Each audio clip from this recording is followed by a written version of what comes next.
إن الله وملائكته يصلون على النبي يا أيها الذين آمنوا صلوا عليه وسلموا تسليما.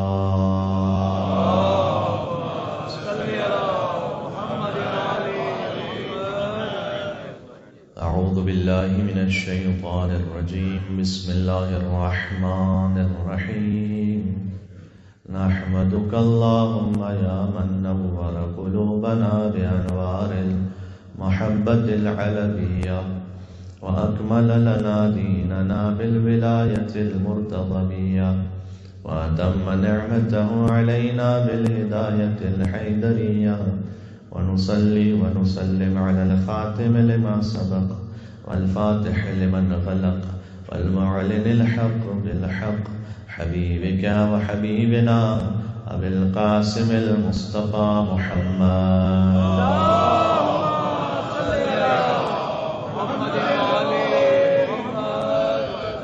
وأهل بيته الطيبين الطاهرين المعصومين المظلومين المنتجبين المنتخبين الميامين. السلام عليك يا أمين الله في أرضه وحجته على عباده. أشهد أنك جاهدت في الله حق جهاده وعملت بكتابه واتبع سنن نبيه صلى الله عليه وآله وعملت بكتابه. رحمة الله على محبيهم واللعنة الدائمة على أعدائهم أجمعين. بسم الله الرحمن الرحيم. يا أبا الحسن يا أمير المؤمنين يا علي بن أبي طالب يا حجة الله على خلقه يا سيدنا ومولانا إنا توجهنا واستشفعنا وتوسلنا بك إلى الله وقدمناك بين يدي حاجاتنا يا وجيها عند الله اشفع لنا. ماشاء اللہ 21 رمضان کا دن ہے. یا وجیہ عند اللہ اشفع لنا. ظہور امام کے لیے تعزیت پیش کرتے ہوئے یا وجیہ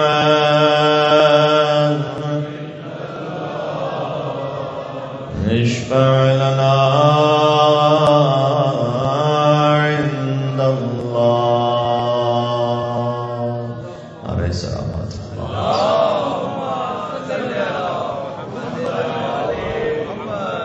اما بعد فقد قال الله الحكيم في كتابه المجيد. بسم الله الرحمن الرحيم. ام يحسدون الناس على ما آتاهم الله من فضله فقد آتينا آل إبراهيم الكتاب والحكمة وآتيناهم ملكا عظيما. نعرہ الصلوات.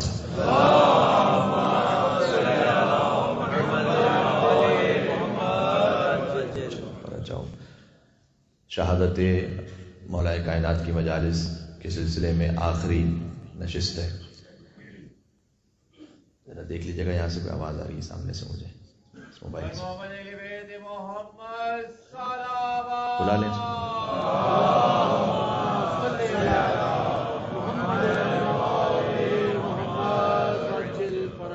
برائے خوشنود امام زمانہ بلند ترین صلوات.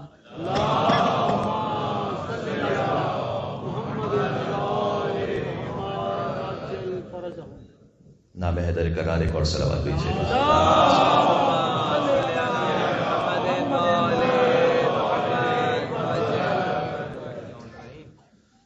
3 دن تک گفتگو کا خلاصہ یہ رہا کہ مولا کائنات کی ہستی وہ ہے کہ دوستوں نے جن کے فضائل تقیہ کی وجہ سے چھپائے اور دشمنوں نے جن کے فضائل حسد کی وجہ سے چھپائے، لیکن شرق اور غرب علی ابن ابی طالب کے فضائل سے پر ہو گئے.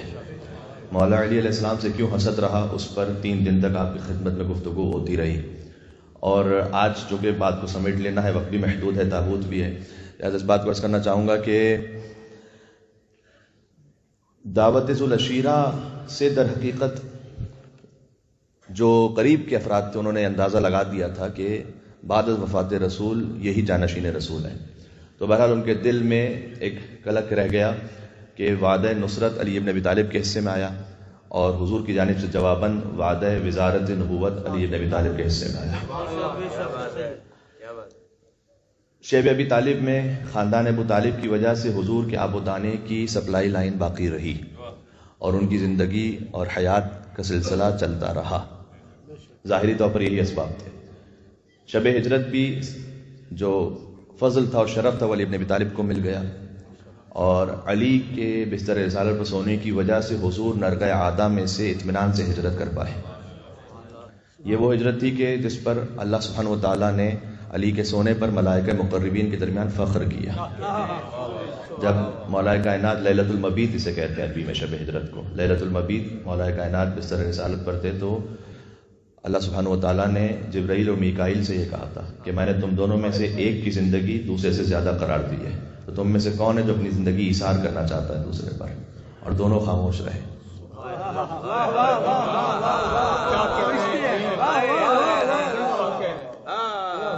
جہاں سے سید الملائکہ کی حد ختم ہوتی ہے وہاں سے علی کے قدموں کا آغاز ہوتا ہے.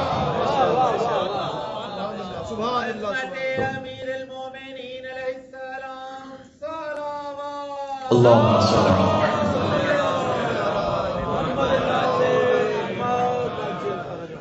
پھر اللہ سبحانہ و تعالیٰ نے کہا، مفہوماً روایت کو عرض کر رہا ہوں کہ اللہ سبحانہ و تعالیٰ نے کہا کہ جاؤ میرے عبد کو دیکھو کہ جو اس وقت اپنے آقا پر اور اپنے مولا پر اور اپنے بھائی پر، لفظ تو یہ ہے کہ اپنی جان کو قربان کرتے ہوئے بستر پر آرام کر رہا ہے. اور اللہ تعالیٰ کے حکم سے جبرائیل و میکائیل نازل ہوئے. جبرائیل سراہنے پہنچے اور میکائیل پائنتی، اور یہ کہتے رہے کہ اے علی آپ وہ ہیں کہ جن پر اللہ سبحانہ و تعالیٰ ملائکۃ سبع سماوات، 7 آسمانوں کے ملائکہ کے درمیان فخر و مباحت کر رہا ہے اس وقت آپ کے اس ایثار پر. اللہ کے حکم سے جبرائیل و میکائیل امیر المومنین کی حفاظت کرتے رہے. دیکھیں خطرہ تو رسول اللہ کی جان کو تھا تو مولا علی کی حفاظت کیوں ہو رہی تھی؟ اس لیے کہ جب یہاں حفاظت ہوگی تو وہاں رسول کی جان محفوظ رہے گی. ویسے بھی اصول یہ ہے کہ جب خطرہ گھر پر ہوتا ہے تو پہرا در پر ہوتا ہے. تو شب ہجرت کا شرف بھی امیر المومنین کو حاصل ہو گیا اور یہ حسد بڑھتا گیا. جو مومنین ہمارے ساتھ تھے وہ جانتے ہیں کہ 3 روزہ مجالس میں تفصیل سے ہم عرض کر چکے. اور بدر کی جنگ علی ابن ابی طالب علیہ السلام کی ذوالفقار سے معذ تلوار سے فتح ہوئی اور شکست فاش ہوئی کفار کو، اور احد میں تقریباً وہ رسول اللہ کے قریب پہنچ گئے تھے لیکن علی کی ذوالفقار نے پھر بچایا. خندق میں علی ابن ابی طالب علیہ السلام نے اصول انسانیت کو بھی سمجھایا جنگ میں کہ دیکھو دشمن کو مارو لیکن انسانیت کو زندہ رہنے دو. اور خود مقتول کی بہن نے آ کر قصیدہ پڑھا کہ اے عمر ابن عبدود میں تجھ پر رونے کے لائی تھی لیکن میں یہ کہتے ہوئے جاؤں گی کہ تجھے عرب کے کسی شریف ترین انسان نے مارا ہے. خیبر میں رسول اللہ نے دوسروں کو ایک موقع دیا تھا 39 ڈیز تک کہ اگر تم زور آزمانا چاہتے ہو تو آزما لو. کیا رسول اللہ نہیں جانتے تھے کہ علی عاشق چشم میں مبتلا ہے؟ یہ سب کچھ جانتے ہوئے بھی دوسروں کو موقع فراہم کیا کہ تم اگر اپنا زور بازو آزمانا چاہتے ہو تو آزما لو. لیکن دیکھیے ہمیشہ یہ حضور نے سمجھایا ہے کہ اگر تم محمد اور علی کے درمیان فاصلہ دو گے نا تو ہمیشہ شکست رہے گی تمہیں. لہٰذا محمد کے بعد بلا فصل علی ابن ابی طالب ہی ہونے چاہیے. اور مولا کائنات سے یہ حسد بڑھتا رہا. تو جو مکہ والے تھے وہ علی کی تلوار سے مارے جا رہے تھے لہٰذا وہ حسد کرتے تھے. جو مدینہ والے تھے وہ مولا کائنات کے فضائل کی حسد سے مارے جا رہے تھے. لیکن 8 ہجری میں فتح مکہ ہو گیا اور مکہ اور مدینہ کے درمیان جو دیوار تھی وہ گر گئی. آپس میں ایک دوسرے کا ملنا ہوا اور جب آپس میں ڈسکشن ہوا تو جو کامن اینیمی تھے وہ علی ابن ابی طالب تھے. اور ستم بالائے ستم یہ ہوا کہ جو 8 ہجری میں ما اسلموا واللہ ما اسلموا، مولا کائنات نے کہا خدا کی قسم یہ مسلمان نہیں ہوئے تھے ولیکن استسلموا، لیکن زبردستی جان بچانے کے لیے اسلام کو قبول کیا تھا. وہ اسر الکفر، اور کفر سینوں میں چھپا کے رکھا ہوا تھا. تو بنی امیہ کے جو رسول اللہ کی تبلیغ کے 23 سال میں 20 سال کے عرصے تک رسول اللہ سے لڑتے رہے تھے وہی حضور کے وصال کے 10 سال کے اندر اندر اسلام کے اقتدار پر تھے. اب ان کے پاس ہی حکومت تھی، ان کے پاس ہی گورنری تھی، ان کے پاس ہی ممبر تھے، ان کے پاس ہی مسجدیں تھیں. اور جو خیر القرون ہے، جو سب سے بہترین صدی اسلام کی کاؤنٹ ہوتی ہے، اس میں 100 سال تک بنی امیہ ہی کی حکومت رہی ہے تقریباً. تو جتنے مفسر ہیں وہ اسی زمانے کے، جتنے محدث ہیں اسی زمانے کے، جتنے راوی ہیں اسی زمانے کے ہیں، جتنے لکھنے والے سب اسی زمانے کے. تو جو کچھ لکھا گیا وہ مولا کائنات کے بکس پہ لکھا گیا. اب ہم فقط اتنا عرض کرنا چاہتے ہیں کہ ہم یہ رسک نہیں لے سکتے کہ ہم اپنے اسلام کو بنی امیہ سے لیں، اس لیے کہ وہ اسلام نہیں ہے بلکہ کفر پر اسلام کی پالش ہے. اور میں نے عرض کیا کہ یہ جو مجرم ہے نا، یہ فقط اسلام کے مجرم نہیں ہے، لیکن جب ایک دوا بنتی ہے نا تو دوا شیعہ سنی کے لیے نہیں بنتی. اسلام جو آیا تھا وہ فقط عربوں کے لیے نہیں آیا تھا، اسلام فقط ایشیا کے لیے نہیں آیا تھا، اسلام کالے کے لیے بھی آیا تھا، گورے کے لیے بھی آیا تھا، اسلام سب کے لیے آیا تھا. تو اگر کوئی دوا میں ملاوٹ کر دے اور اگر کوئی دوا میں زہر ملا دے تو فقط کسی ایک مذہب کا مجرم نہیں ہوتا، وہ انسانیت کا مجرم ہوتا ہے. اسلام جو آیا تھا وہ تمام انسانوں کے لیے آیا تھا، اس میں جو بنی امیہ کے زہر کی ملاوٹ ہو گئی تو یہ انسانیت کے ساتھ جرم ہوا، اور اسی خاطر تھے کہ جو وعدے تھے وہ پورے نہیں ہوئے. اب آپ سوچئے گا، اللہ تعالیٰ نے قرآن میں وعدہ کیا ہے کہ لو ان اہل القری آمنوا واتقوا، کہ اگر تم اہل قریہ ایمان لے کر آؤ اور تقوی اختیار کرو، لفتحنا علیہم ابواب السماء، تو ہم تم پر آسمان کی برکتوں کو کھول دیں گے. تو کیا مسلمانوں پر آسمان کی برکتیں کھل گئی ہیں؟ کیا ایسا ہوا کہ مسلمانوں پر آسمان کی برکتیں کھل گئی ہیں؟ کنتم خیر امۃ اخرجت للناس، تم بہترین امت ہو، تمہیں اللہ نے اس لیے رکھا ہے کہ تم دوسروں کو امر معروف کرو اور نہی عن المنکر کرو، اور تم دوسروں پر گواہ بن کر رہو. تو کیا مسلمان ایسے ہیں؟ کیا نہیں ہے. تو معاملہ کیا ہوا؟ تو کیا یہ الیکشن والے وعدے تھے کیا؟ اللہ تعالیٰ کی طرف سے کوئی تصور ہو سکتا ہے کہ ایسا کوئی وعدہ تھا کہ بھئی وعدہ تو کر لیا اور 5 سال بعد تک پتہ نہیں کچھ نہیں؟ جب اللہ تعالیٰ نے وعدہ کیا تو یہ وعدہ بظاہر کیوں نہیں پورا ہو رہا؟ تو ہمیں دیکھنا پڑے گا کہ یہ وہی اسلام تھا جو اللہ تعالیٰ نے ہمیں عطا کیا تھا، یا اس کی کوئی تصویر اور بدلی ہوئی ہے؟ بظاہر اسلام کا لیبل ہے اور اندر کوئی کفر موجود ہے. اور اسی پریشانی کے حل کے لیے اور اسی معاملے کو انالیسس کرنے کے لیے ہماری یہ 3 دن کی گفتگو تھی کہ کیا کچھ ہوتا رہا اسلام کے نام پر تاریخ میں. تو بس جان گرامی، آج تو بات کو مجھے سمیٹ دینا ہے، میں فقط آہستہ آہستہ بات کو اپنے اختتام تک لے کر آ رہا ہوں. اور اس زمانے میں ایک جو بہت خطرناک کام ہوا وہ یہ کہ جو علی کی مدح سرائی کرے اس راوی کی روایت کو قبول نہ کرو. یہ اصول بنایا گیا، اصول روایت میں، اس کی گواہی کو قبول نہ کرو. بنی امیہ نے اس طرح سے پروپیگنڈا کیا کہ حتیٰ بالخصوص حاکم شام کے دور میں کہ اگر رات میں کوئی شخص سفر کرتا ہوا شام کے قریب آ رہا ہوتا تھا تو اس کو آ کے 4-5 گنڈے لوٹ لیتے تھے اور کہتے تھے علی ہوں میں، علی علی علی، یعنی وہ اپنے آپ کو علی ظاہر کرتے ہوئے، اس میں سے جو لیڈر تھا وہ اپنے آپ کو علی ظاہر کرتے ہوئے، اور جو باقی اس کے جو ساتھی تھے وہ لوٹ لیتے تھے. اور آ کر وہ جب شکایت کرتا تھا تو شکایت سے اس کو بیت المال سے اس کا کمپنسیشن دیا جاتا تھا کہ اچھا ٹھیک ہے وہ علی نے تو لوٹ لیا ہوگا لیکن ہم آپ کو کمپنسیشن دیتے ہیں. اب وہ جو انہوں نے لوٹا تھا تو وہی بیت المال ہی میں گھوم کر آتا تھا کیونکہ اسی کے افراد ہوتے تھے. تو لیکن یہ کہ مولا کائنات کے نام پر یہ سب کچھ ہوتا رہا. مائیں ڈراتی تھی بچوں کو، نعوذ باللہ من ذالک، کہ دیکھو سو جاؤ علی آ جائے گا. یعنی علی کا نام ایک ٹیرر کی نشانی بنا دیا گیا، ایک دہشت کی نشانی بنا دیا گیا، ایک خوف کی نشانی بنا دیا گیا. میں کہتا ہوں کہ آج جو مسلمانوں کو ٹیررسٹ کہا جاتا ہے نا، یہ پھٹکار ہے بغض علی ابن ابی طالب.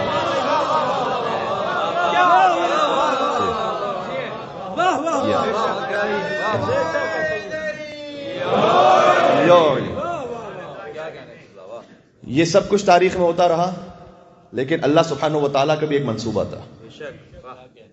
اس منصوبے کا ایک حصہ ہے کہ آپ یہاں تشریف فرمائیں 21 رمضان، 1400 سال گزرنے کے بعد نام ہے حیدر کرار پر. یہاں علی ابن ابی طالب سے محبت کرنے والے اور دنیا بھر میں جہاں کہیں لاکھوں اور کروڑوں چاہنے والے مولا کائنات کے، وہ تمام تر پروپیگنڈے کے باوجود اور تمام تر مظالم کے باوجود آج بھی موجود ہیں، اور آج پوری قوت سے موجود ہیں. اور آج بھی اعلان کرتے ہیں، اور کل ہم آپ کی خدمت میں آپ کی طرف سے بھی کہہ چکے ہیں کہ آج بھی ہم یہ کہتے ہیں کہ اگر ہم جبل میں ہوتے تو کس طرف ہوتے بہت کلیئر ہے ہمارے لیے، اور صفین میں ہوتے تو کس طرف ہوتے بہت کلیئر ہے ہمارے لیے.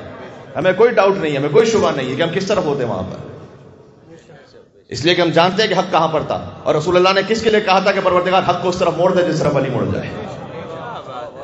تو یہ ہے اللہ سبحانہ و تعالیٰ کا ایک منصوبہ کہ اللہ تعالیٰ نے چاہا کہ کم از کم وہ کہ جو شریف النفس ہے، جس کے خون میں طہارت ہے، نفس میں شرافت ہے، اس کے پاس ایک موقع رہے ارتقاء کا، اور وہ نام امیر المومنین پر اللہ سبحانہ و تعالیٰ کی بندگی کی طرف آگے بڑھتا جائے.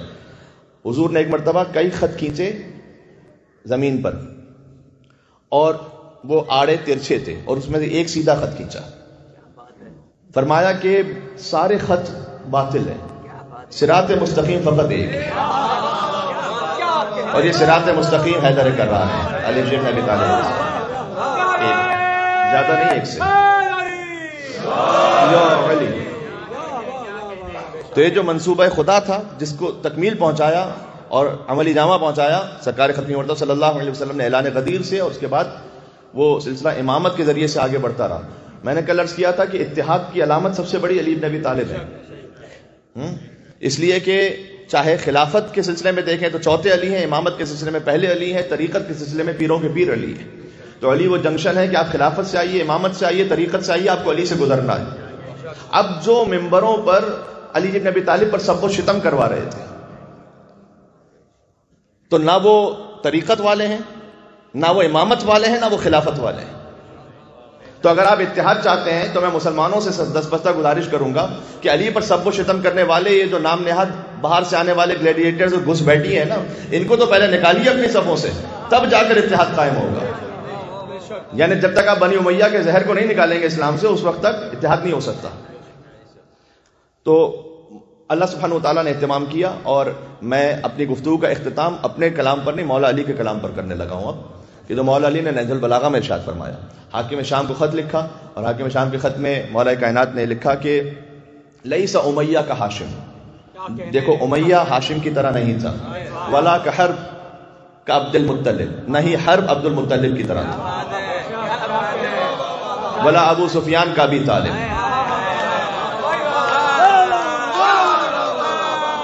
جو میں نے 3 دن میں کہا وہ مولا نے 3 سطروں میں لکھا نہج البلاغہ میں.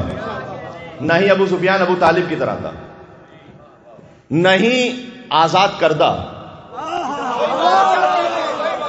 یہ جو تاریخ جانتے ہیں ان کے لیے میں کہہ رہا ہوں، اس کی طرح تھا کہ جس نے آزاد کیا ہو. ولا المؤمن کالمدغل، نہیں مومن منافق کی طرح ہو سکتا. ولا الصریح کاللصیح، صریح کہتے ہیں صراحت والے کو، لصیح کہتے ہیں چپکائے جانے والے کو، نہیں وہ جس کا شجرہ صراحت کے ساتھ موجود ہو وہ اس کی طرح ہو سکتا ہے کہ جس کا شجرہ چپکایا ہوا. یہ نہج البلاغہ میں میرے مولا نے کہا، اسے نہ ملا واپس میں. بات واضح. تو یہ بالکل الگ الگ لائن بنی امیہ بنی ہاشم کی. اور پھر اللہ سبحانہ و تعالیٰ نے یہ علی بن ابی طالب علیہ السلام کے ساتھ اہتمام فرمایا کہ کچھ وہ خاصیتیں عطا فرما دی کہ اگر کوئی کاپی بھی کرنا چاہتا تو نہیں کر سکتا تھا. دیکھیں ایک بہت سے جو دعوے ہیں نا ان کو رد کرنا بڑا مشکل ہوتا ہے سوائے ایک دعوے کے. میں اگر آپ سے یہ دعویٰ کروں کہ میری زندگی میں کبھی نماز شب قضا نہیں ہوئی، تو آپ اگر یقین نہ بھی کریں مجھ پر، اور یہ دعویٰ صحیح ہے بھی نہیں، لیکن آپ میرے دعوے کو باطل نہیں کر سکتے شرعی طور پر. ثابت کیا کریں گے آپ؟ اگر میں کہوں کہ میں ہر سال $10 لاکھ چیریٹی کرتا ہوں، آپ اس کو باطل نہیں کر سکتے میرے سامنے. بڑا مشکل ہے کہ اس میرے دعوے کو باطل ثابت کر دیں آپ. اس کے لیے بڑا آپ کو زور لگانا پڑے گا، محنت کرنی پڑے گی. لیکن اگر میں کہوں کہ میں دنیا کا سب سے بڑا عالم ہوں تو آپ 1 منٹ میں مجھے باطل کر سکتے ہیں. یہ بات پہنچ رہی ہے میں کیا کہنا چاہ رہا ہوں؟ اگر میں کہوں کہ میں دنیا کا سب سے بڑا عالم ہوں، مجھے دنیا کی ہر چیز پتہ ہے، تو آپ 1 منٹ میں مجھے باطل کر دیں گے. اس لیے کہ کوئی ایسا سوال پوچھ لیں گے جو مجھے نہیں آتا ہوگا، میرا دعویٰ باطل ہو جائے گا. اس لیے مسجد کے نمازی تو بہت مل گئے، ممبر پر سلونی کہنے والا علی کے سوا کوئی نہ ملا.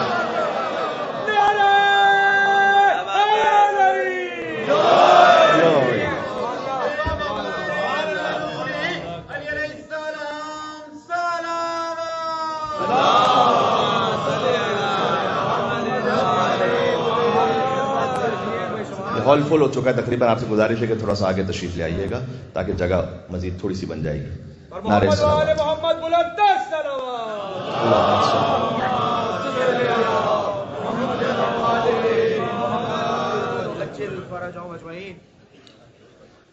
تو ایک تو وہ دعویٰ کہ جسے وہ باطل کرنا سب سے آسان ہے وہ ہے علم کا دعویٰ، اور وہ سوائے مولا علی کا اور کوئی نہیں کر سکا، اور سوائے اولاد علی کے کوئی نہیں کر سکا.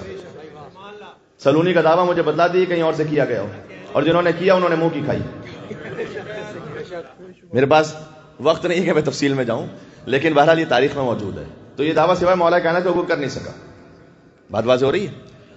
عطا تو اس خاطر ہے کہ ایک تو یہ علم کا دعویٰ، اور دوسرا ہر معاملے میں ریاکاری دکھلانا آسان ہے. نماز کے معاملے میں ریاکاری کو کرتا رہے، دکھا کے نماز پڑھ رہا ہے تو ٹھیک ہے، اس کی واہ واہ ہوتی رہے گی، دکھا کے چیریٹی کر رہا ہے واہ واہ ہوتی رہے گی، دکھا کے کوئی خطابت کر رہا ہے لوگوں کو خوش کرنے کے لیے تو اس کے لیے واہ واہ ہوتی رہے گی، لیکن جنگ کے میدان میں ریاکاری نہیں ہو سکتی، اس لیے کہ وہاں جان اسٹیک پہ لگی ہوئی ہے۔ بات واضح ہو رہی ہے؟ تو اسی خاطر ہے کہ حجروں میں بیٹھ کر باتیں کرنے والے تو مل گئے، لیکن میدان کا غازی سوائے علی ابن ابی طالب کے کوئی نہ ملا۔ تو یہ وہ دو صفتیں تھیں، اور یہ جس کے پاس یہ دو ہوں، علم ہو اور شجاعت کی طاقت ہو، زادہ بسطۃ فی العلم والجسم۔ اس میں 40 کی مجالس میں خمسہ پڑھ چکا ہوں اپنی خدمت میں کہ جب علم اور جسم اللہ عطا کرتا ہے تو اسی کو مصطفیٰ بناتا ہے، اسی کو چنتا ہے۔ بات واضح ہو رہی ہے؟ تو میں نے عرض کیا، اور پھر بات جب امیر المومنین کی خلافت تک آئی تو وہاں پر بھی مولا کائنات کے مقابلے میں وہ لوگ آئے کہ جو مولا علی سے حسد کر رہے تھے، اور ان کی ایک ہسٹری رہی تھی، ان کے خاندان کی ایک ہسٹری رہی تھی۔ اس میں ایک جملہ اور بھی کہہ دوں، شیخ مفید جن کا نام محمد ہے، مفید ان کا نام نہیں ہے، ان کا نام تو محمد ہے، لیکن مفید کیوں کہا جاتا ہے؟ اس کا تعلق اس جنگ جمل کے ایک جملے سے، اور وہ یہ ہے کہ شیخ مفید بڑے عالم تھے۔ اپنی جوانی کے زمانے میں وہ جاتے تھے بغداد میں کچھ علماء اہل سنت کے درس میں بھی بیٹھنے کے لیے، ایک طریقہ کار مخلوط ہی ہوتا تھا تقریباً اس زمانے میں، تو وہ جاتے تھے۔ تو ایک مرتبہ ابن عیسیٰ رمانی کے درس میں وہ بیٹھے ہوئے تھے، تو سوال کیا ان سے کسی شاگرد نے کہ یہ بتلائیے کہ جو غار کا واقعہ ہے جو آپ کے سامنے ہے، مجھے دہرانے کی ضرورت نہیں ہے، وہ زیادہ اہمیت رکھتا ہے یا غدیر کا واقعہ زیادہ اہمیت رکھتا ہے؟ شیخ مفید جو اس وقت مفید نہیں تھے، ان کا نام محمد ہے، وہ اس محفل میں بیٹھے ہوئے ہیں۔ تو ان کے استاد ابن عیسیٰ رمانی نے جواب دیا کہ غار کا واقعہ زیادہ اہمیت رکھتا ہے، اس لیے کہ غار کا واقعہ کا ذکر قرآن میں ہے اور غدیر کے واقعے کا ذکر تاریخ میں ہے۔ تو جو واقعہ قرآن میں ہے وہ زیادہ ثقہ اور اوتھینٹک ہے، تو جو اوتھینٹک واقعہ ہو وہ زیادہ اہمیت رکھتا ہے اس کے بارے میں کہ جو ڈاؤٹ فل ہو۔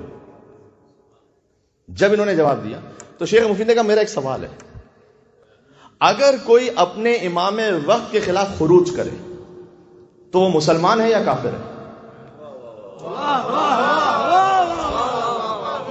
اگر کوئی خلیفہ برحق کے خلاف خروج کرے تو وہ حق پر ہے یا باغی ہے، مسلمان ہے یا کافر ہے؟ تو انہوں نے کہا کافر ہے۔ تو کہا اگر علی ابن ابی طالب کے خلاف خروج کرنے والے جو ان کے مقابلے میں میدان پر آئے وہ مسلمان تھے یا کافر تھے؟ تو انہیں جواب دیا کہ نہیں، انہوں نے خروج تو کیا تھا لیکن بعد میں توبہ کر لی تھی، تو بعد میں چونکہ توبہ کر لی تھی لہٰذا وہ دائرہ اسلام سے خارج نہیں ہوئے۔ تو شیخ مفید نے اس وقت جواب دیا تھا کہ ان کا خروج کرنا یہ اتھینٹک کے تاریخ میں ہے، واضح ہے، کوئی شک نہیں، توبہ کرنا ڈاؤٹ فل ہے۔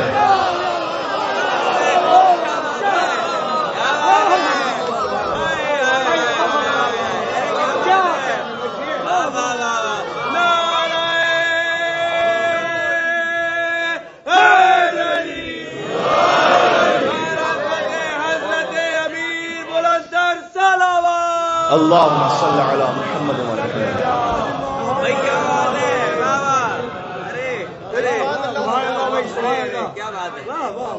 کہ ان کا خروج کرنا حتمی ہے، توبہ کرنا مشکوک ہے۔ تو جو حتمی ہے اسے فوقیت حاصل ہے، اسے جو مشکوک ہے۔ اچھا وہ واقعاً ایسا محسوس ہوتا کہ کچھ صاحب معرفت تھے، لہذا انہوں نے بلایا محمد کو، جو ان کا نام تھا محمد ابن نعمان، ان کو بلایا اور بلا کر کہا کہ انت مفید لی، تم میرے لیے مفید ہو، تم سے مجھے ایک فائدہ پہنچا ہے، اس لیے کہ تم نے تاریخ کا ایک مسئلہ میرے سامنے حل کر دیا۔ اور اس وقت سے شیخ کا نام شیخ مفید ہوا۔ ویسے تو ایک اور سوال بھی، اب میں کیا کروں، تاریخ میں کیا گیا تھا بنت عوفیہ عبدیہ کی طرف سے ان خاتون کو کہ جو آئی تھی امیر المومنین کے مقابلے میں لڑنے کے لیے، اور ان سے پوچھا تھا کہ اگر کوئی ماں اپنے بچے کو مار دے تو اس کے بارے میں کیا حکم ہے؟ تو انہوں نے کہا کہ اگر کوئی ماں خود اپنے بچوں کو قتل کر دے تو وہ جہنم میں جائے گی۔ تب اس نے پوچھا اگر کوئی ماں اپنے 10,000 بچوں کو مار دے؟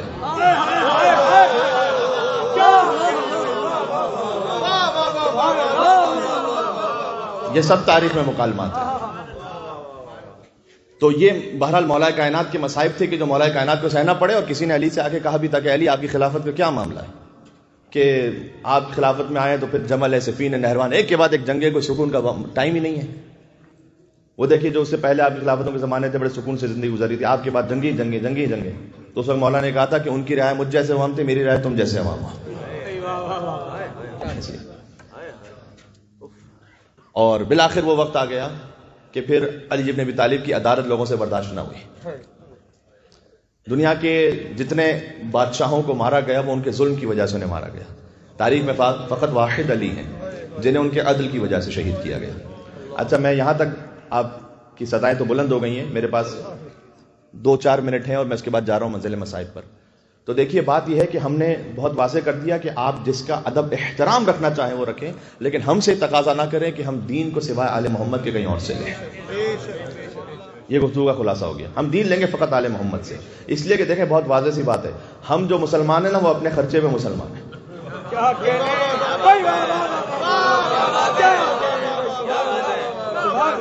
ہم جو ہیں وہ رسک لے کر مسلمان ہیں، چاہے انڈیا کے مسلمان ہوں یا پاکستان کے مسلمان ہیں، کہ جب باہر نکلتے ہیں ہمیں تو ہمیں پتہ نہیں ہوتا کہ واپس آئیں گے یا نہیں آئیں گے، نہیں پتا کہ کیا واقعہ کس کے ساتھ پیش آ جائے.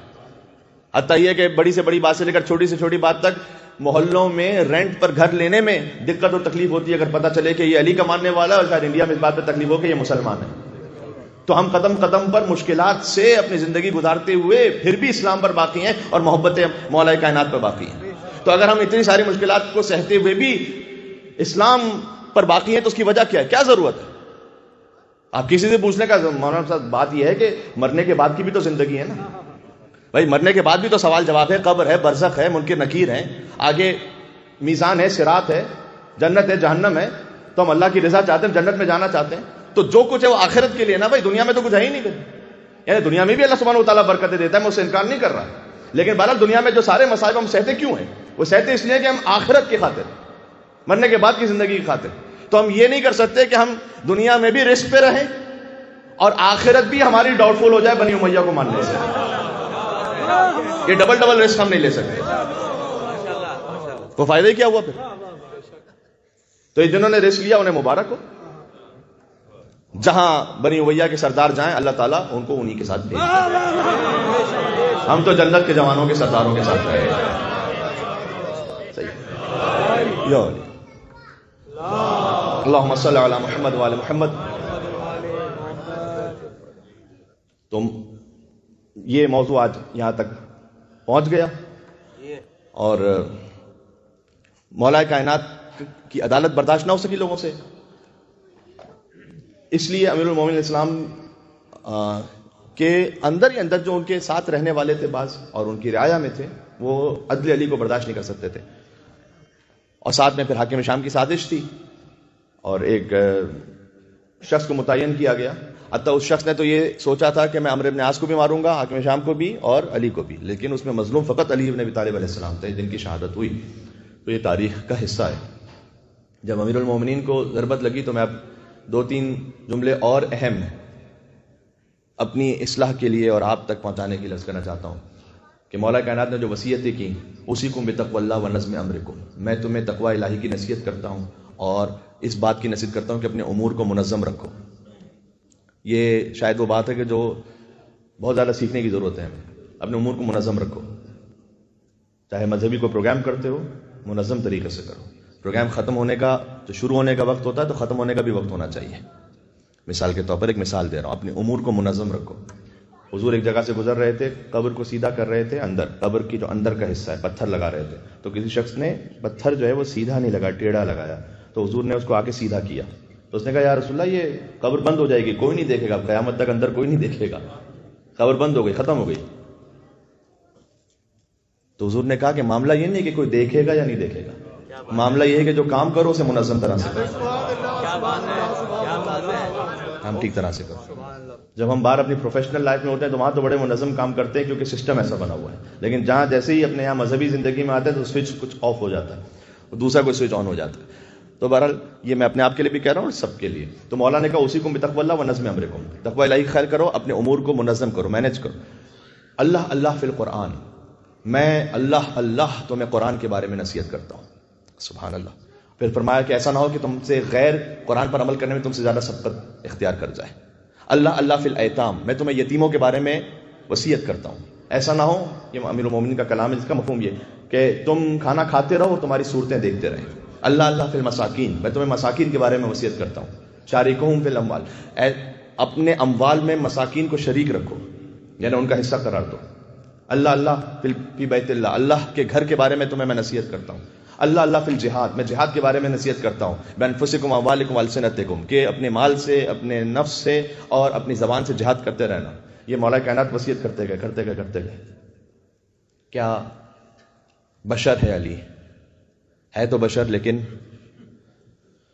ایک ایرانی شاعر ہیں آغا مہر تبریزی خوئی، جہاں سے آیت اللہ خوئی کا تعلق، انہوں نے ایک نظم کہی ہے 19 ابیات پر، کہ جس میں انہوں نے پہلا اس کا مطلع یہ کہا، ہا علی بشر کیف بشر ربہ فیہ تجلی و ظہر.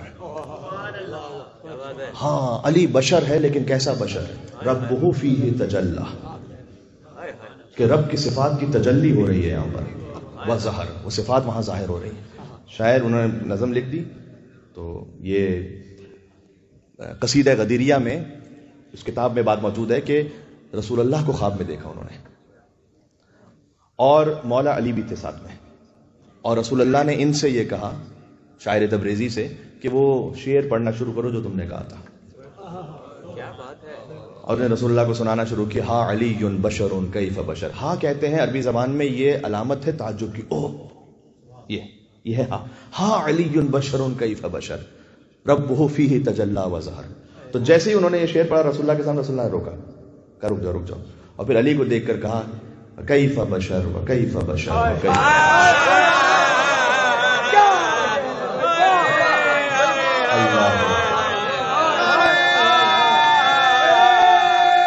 آخری نعرہ مل کے اب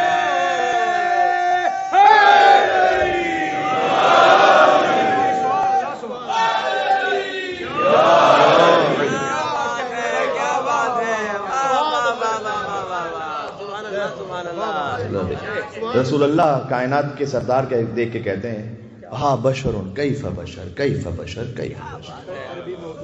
کیا جی سبحان اللہ. کیا کیفیت ہے اس بشر کی، تو کیا کیفیت ہے اس بشر کی، تو کیا کیفیت ہے اس بشر کی. کیا بات ہے.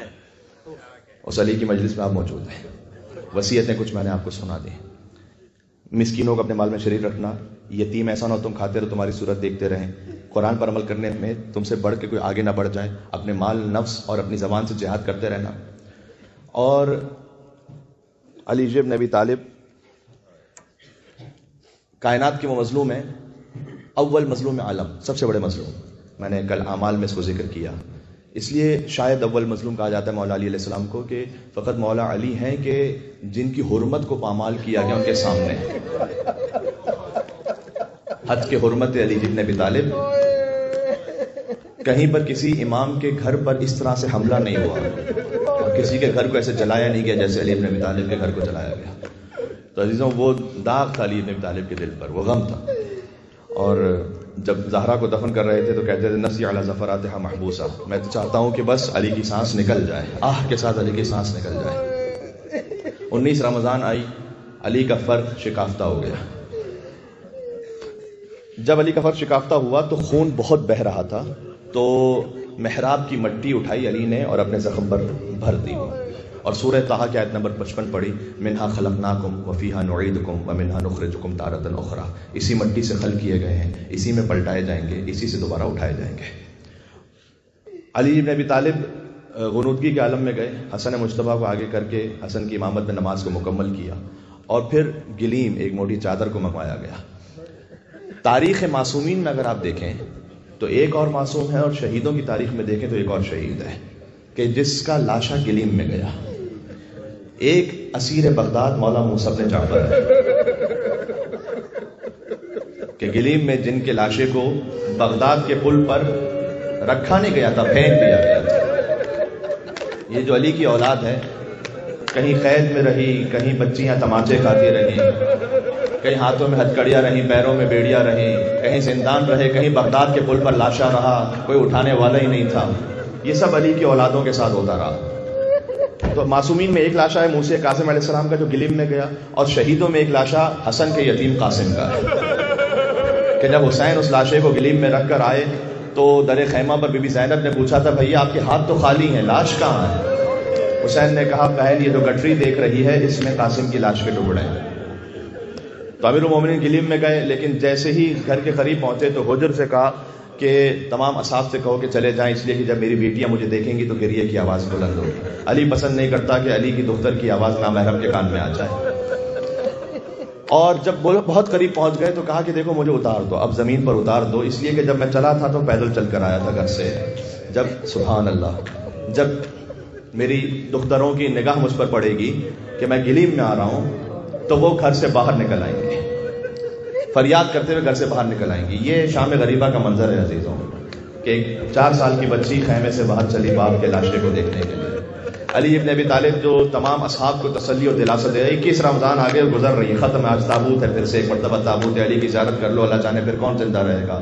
اتنا بڑا مجمع یہاں پر ماشاءاللہ مولا کے چاہنے والے موجود ہیں، تو جتنے زیادہ مومنین اتنی زیادہ رقت روحانیت ہو جاتی ہے، کسی ایک کی آہ قبول ہو جائے مولا کی بارگاہ میں. تو بس میں آگے آہستہ آہستہ آخری منزل تک. اور وہ علی جو سب کو خاموش کروا رہے تھے، جب بی بی زینب کے چہرے پر نگاہ پڑی تو خود علی نے زور سے رونا شروع کیا اور کہتے جاتے تھے کہ اے زینب آپ کو بہت نوحے آگے سہنا پڑیں گے، آپ کو بہت نوحے پڑھنے ہیں. یہ عربی زبان میں کہا جاتا تھا، یعنی بہت غم دیکھنے ہیں آپ نے. اور کوفے والوں سے کہا کہ یہ علی کی بیٹیاں ہیں، کچھ سالوں بعد یہ پھر سے کوفہ آئیں گی، تو ان کا احترام رکھنا. یہ وصیت کی مولا علی علیہ السلام نے، جو میں نے علماء سے سنا اور وہ آپ خدمت میں عرض کر دیا. اور کل شب 20 کے لیے کہا جاتا ہے، شب 20 رمضان وہ مولا علی علیہ السلام نے بی بی زینب سلام اللہ علیہ کو بلا کر اپنی ازواج سے بلا کر کہا کہ افطار تیار کرو. یہ میں علامہ رشید الرابی صاحب علیہ اللہ مقامہ ہوں، ان سے جو سنا ورث کر رہا ہوں. افطار تیار کرو، میں آخری کھانا اور افطار اپنے بچوں کے ساتھ کرنا چاہتا ہوں. تو جب آخری افطار لگ گیا اور علی ابن ابی طالب بہت ہی زخمی حالت میں، علی ابن ابی طالب کو دراز کر دیا گیا، علی دسترخوان پر تھے. تو اگر میں نے ان سے سنا ہے تو اس لیے میں پڑھ رہا ہوں، ان پر اعتماد کرتے ہوئے مجھے ان پر 100% اعتماد ہے. علامہ رشید الرابی صاحب نے مصائب میں روایت کو پڑھا ہے کہ علی بن ابی طالب بہت گریا کر رہے تھے، تو ایک روٹی توڑی علی نے اور حسن سے کہا حسین کو بلاؤ. حسین جب قریب آئے، جب بہت قریب آ گئے تو حسین کے ذہن میں علی ابن ابی طالب نے یہ لقمہ دیا اور حسین کے منہ میں لقمہ دیتے ہوئے یہ فرمایا کہ تجھے بہت بھوکا رہنا ہے ابھی، تو آج باپ کے ہاتھ سے یہ کھانا کھا لے. اور پھر ایک جام بھرا اور حسین کی خدمت میں پانی بھی پیش کیا، کہا تجھے نینوا میں پیاسا بھی رہنا ہے. تو آج علی کے ہاتھوں علی نے زندگی کے آخری لمحے حسین کو کھانا کھلایا، حسین کو پانی پلایا. ارے مولا کاش کربلا میں ہوتے.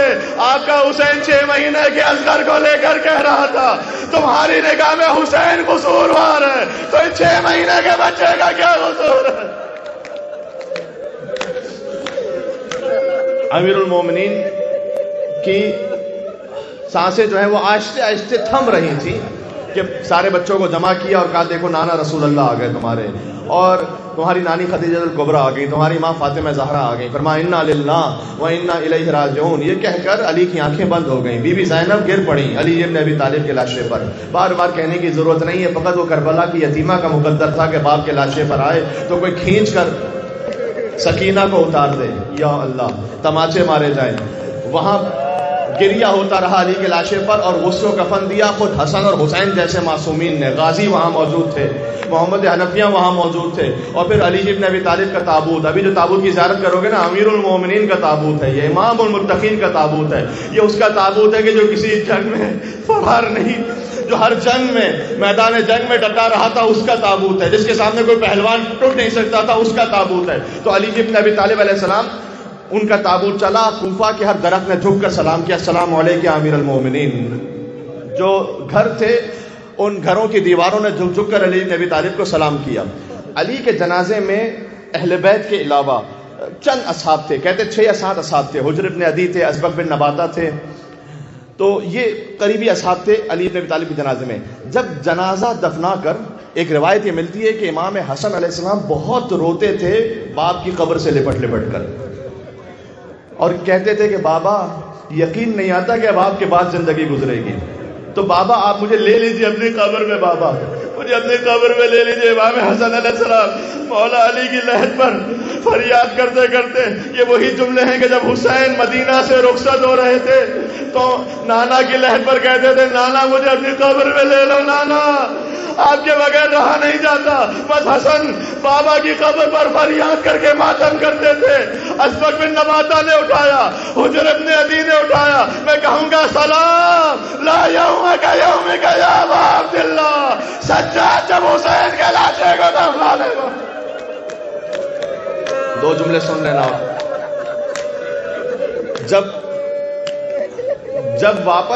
جب واپس علی کو دفنا کر آ رہے تھے تو دیکھا درمیان راہ میں ایک بہت ضعیف شخص نابینا بیٹھا ہوا ہے اور کہتا جاتا ہے کہ ہائے 3 دن ہو گئے کیوں نہیں آیا، 3 دن ہو گئے کیوں نہیں آیا۔ امام حسن علیہ السلام اس کے پاس پہنچے، اسے سلام کیا تو فوراً قدموں میں گر گیا، کہتا آ گیا وہ شخص، آ گیا۔ کہا تو اسے کیسے تلاش کر رہا ہے؟ کہا مجھے نہیں معلوم، لیکن آپ کا سلام کا طریقہ وہی ہے، آپ میں وہی خوشبو آ رہی ہے جو اس شخص سے خوشبو آتی تھی۔ مولا نے کہا وہ کون تھا؟ کہا میں آیا ہوں اس شہر میں پردیسی ہوں، لیکن جب میں آیا تو وہ آ کر روز مجھے کھانا کھلاتا تھا، پانی پلاتا تھا، میرے جسم کو دبا کر کہتا تھا مسکین انجالسا مسکینا، ایک مسکین ہے جو دوسرے مسکین کے پاس بیٹھا ہے۔ مولا حسن نے کہا وہ کوئی اور نہیں، میرا بابا کائنات کا مشکل کشا علی تھا۔ ضبط نہ کر سکا، کہاں ہے علی؟ کہا بھی ہم دفنا کر آ رہے ہیں۔ کہا مجھے خدا کے لیے اپنے بابا کی لحد پر لے کر چلو۔ حسن لے کر چلے، اپنے آپ کو اس نابینا نے قبر علی پر گرا دیا۔ کہا اے اللہ تو نے مجھے وہ دن کیوں دکھایا کہ میں زندہ رہوں، علی مار دیے جائے۔ کیا کہنا؟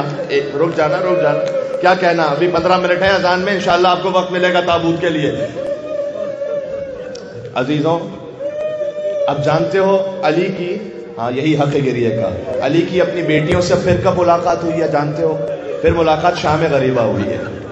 جو سمجھ گئے ان کو میرا سلام ہے، آہ بھر کر رونا۔ اب یہ باپ اور بیٹی جدا ہو گئے نا کوفہ میں، اب کربلا میں پھر ملے شام غریبہ، جب زینب پہرا دے رہی ہے، آئے علی ابن ابی طالب، زینب پہرا دے رہی تھی، دور سے گھوڑ سوار آتا ہوا نظر آیا، خبردار قریب نہ آنا میں علی کی بیٹی۔ وہ اور قریب آ گیا، زینب نے لگام کو تھام لیا کہ تو نے مجھے تنہا سمجھ لیا ہے، عباس کی بہن ہو، خبردار قریب نہ آنا۔ آنے والے نے نقاب کو ہٹایا، زینب کو اپنے بابا کا چہرہ نظر آیا کہ بابا اب آئے ہو بابا، میرا عباس مارا گیا، میرا حسین لاشا پامال ہو گیا۔ آخری جملہ ماں بہنوں کے لیے، روایت یہ ہے بی بی نے الٹے قدموں چلنا شروع کیا، جلے ہوئے خیموں میں جیسے کوئی ڈھونڈ رہی ہو۔ باقی بیویوں نے کہا شہزادی بابا علی آئے ہیں، بابا کی خدمت سے پیچھے کیوں ہٹ گئی؟ کہ نہیں بیویوں، زینب کبھی باپ کے سامنے پیر رکھنا اور چادر نہیں ماتم کرنا یا حسین کہہ کر، زینب کبھی علی کے سامنے بے چادر نہیں گئی تھی۔ آج بابا علی آئے ہیں، کسی کے پاس چادر کا کوئی ٹکڑا بچاؤ، زینب اپنے سر پر ڈال لے، علی کے سامنے بے رضا کیسے جائے؟ تابوت آ رہا ہے، تابوت کو لے آنا، علی کا تابوت، جس کی بیٹیوں کو مارا گیا، جس کی بیٹیوں کے سر سے چادر چھینی گئی، اس علی کا تابوت، جس کی سکینہ کو تماچے مارے گئے، اس علی کا تابوت۔ آخری مرتبہ اللہ جانے پھر 21 رمضان اگلے سال کون زندہ رہے گا، آخری تابوت علی کو کندھا دیتے ہوئے یا علی یا حیدر کرار کہنا، تابوت کی زیارت۔ یہ جنازہ ہے علی کا، شاہ خیبر گیر کا، یہ جنازہ ہے علی کا، یہ جنازہ ہے علی کا، شاہ خیبر گیر کا، یہ جنازہ ہے علی کا، یہ جنازہ ہے کا، شاہ خیبر گیر کا، یہ جنازہ ہے علی کا، یہ جنازہ ہے علی کا، شاہ خیبر گیر کا، یہ جنازہ ہے علی کا، یہ جنازہ ہے علی کا، شاہ خیبر گیر کا، یہ جنازہ ہے علی کا۔ آج بابا مر گیا ہے شبر و شبیر کا، یہ جنازہ ہے علی کا، یہ جنازہ ہے علی کا، شاہ خیبر گیر کا، یہ جنازہ ہے علی کا، یہ جنازہ ہے علی کا، شاہ خیبر گیر کا، یہ جنازہ ہے علی کا۔